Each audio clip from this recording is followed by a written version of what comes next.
भारत और ऑस्ट्रिया ने द्विपक्षीय सहयोग को विस्तार देते हुए आज कई अहम समझौते किए हैं। नई दिल्ली स्थित हैदराबाद हाउस में प्रधानमंत्री नरेंद्र मोदी और ऑस्ट्रिया के चांसलर क्रिस्टियन स्टॉकर की बैठक के बाद सहमति पत्रों का आदान प्रदान हुआ।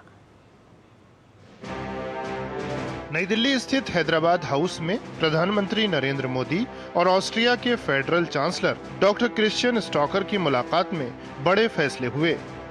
द्विपक्षीय और प्रतिनिधिमंडल स्तर की वार्ता के बाद ऑडियो विजुअल सह निर्माण समझौता, भारतीय और ऑस्ट्रियाई कंपनियों के लिए त्वरित प्रक्रिया तंत्र स्थापित करने पर संयुक्त घोषणा, सैन्य मामलों में सहयोग और आतंकवाद विरोधी संयुक्त कार्य समूह पर आशय पत्रों, भारत ऑस्ट्रिया खाद्य सुरक्षा समझौता ज्ञापन और व्यावसायिक प्रशिक्षण एवं कौशल विकास संबंधी संयुक्त आशय पत्र का आदान प्रदान हुआ। साथ ही सड़क अवसंरचना क्षेत्र में तकनीकी सहयोग पर समझौता ज्ञापन का नवीनीकरण, भारत ऑस्ट्रिया स्टार्टअप ब्रिज के तहत स्टार्टअप इकोसिस्टम के बीच सहयोग में वृद्धि और संस्थागत साइबर सुरक्षा संवाद की शुरुआत जैसी बड़ी घोषणाएं की गईं। हम ऑस्ट्रिया की एक्सपर्टीज और भारत की स्पीड और स्केल को जोड़कर पूरे विश्व के लिए रिलायबल टेक्नोलॉजी और सप्लाई चेन सुनिश्चित करेंगे।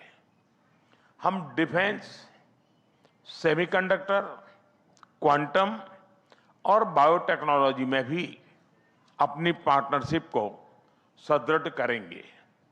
साथ ही हम इंजीनियरिंग और टेक्निकल एजुकेशन सहयोग को भी और मजबूत करेंगे।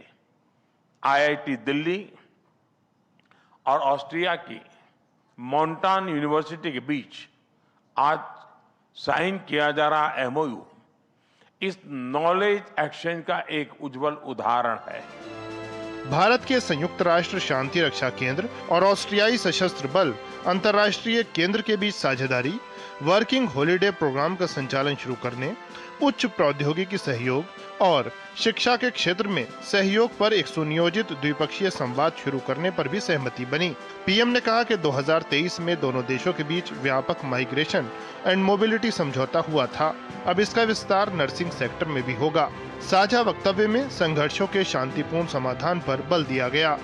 भारत और ऑस्ट्रिया हम एकमत है कि मिलिट्री कॉन्फ्लिक्ट से समस्याओं का समाधान नहीं निकल सकता।